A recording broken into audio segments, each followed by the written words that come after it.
Ngayon po ay Miyerkules Santo na. Sumisikip na ba ang sitwasyon ng trapiko dyan sa North Luzon Expressway? Alamin natin sa report ni J.M. Thompson. Live, J.M. Rise and Shine.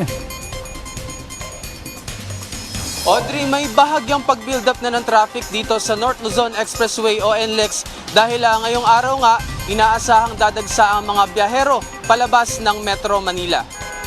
Base sa monitoring ng NLEX sa kanilang mga CCTVs, madilim pa lang ngayong umaga bahagyang kumakapal ng bilang ng mga motorista o mga biyaherong dumadaan dito sa NLEX.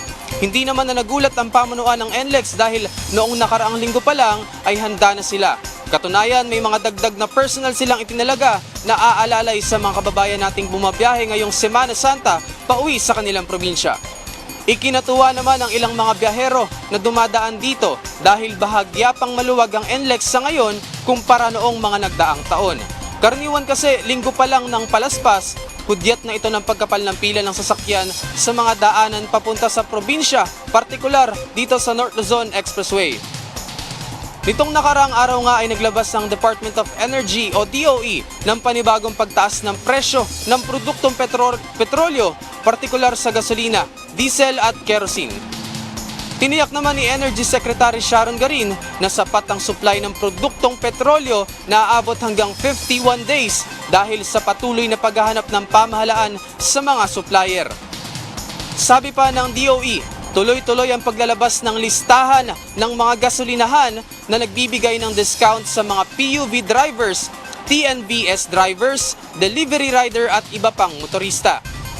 Ang ilan nga sa mga umuwi at uuwi pa lamang sa kanilang probinsya ay mas pinili na lang na mag-commute para mas makatipid. 3% lamang ang inaasahang itataas ng bilang ng mga sasakyan na dadaan dito sa NLEX. Ganun pa man, hindi pa rin tumitigil sa monitoring ang pamunuan ng NLEX para kung sakaling biglang dumagsa ang maraming biyahero, nakahanda ang pamunuan na agad itong maaksyonan. Ngayong araw nga nakahanda ng buksan ng counterflow para tugunan ang maaaring traffic mula sa Marilao hanggang sa Balintawak exit. Audrey, yung mga uuwi pa lang sa kanilang mga probinsya ngayong Semana Santa, huwag nang mag-alala dahil sigurado at nakahanda ang pamunuan ng NLEX sa mga maaaring mangyari. Yan muna ang huling balita dito sa North Luzon Expressway. Balik sa inyo sa studio. Maraming salamat, J.M. Thompson.